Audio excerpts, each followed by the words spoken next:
Hello everyone, Matthew Simmons here again. Let's go ahead and get started. This is the labor wreath knot for Labor Day. Let's go ahead and, this is the left side, it's at the belt line as usual.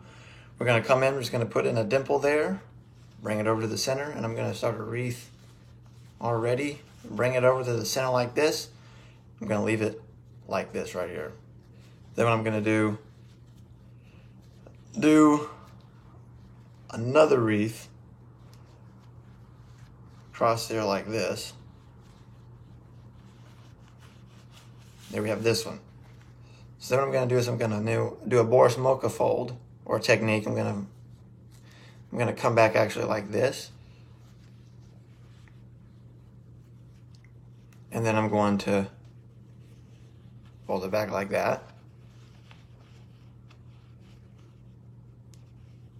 I can get this tie down, be great.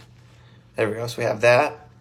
Then I'm gonna fold it in half and come underneath and up like that. And there you have the labor wreath. On your style, my friends, you're fearfully, wonderfully made. I'll catch you in the next video. Check this out on Instagram at Simmons Essentials to see the whole picture. Here it is, and there it is.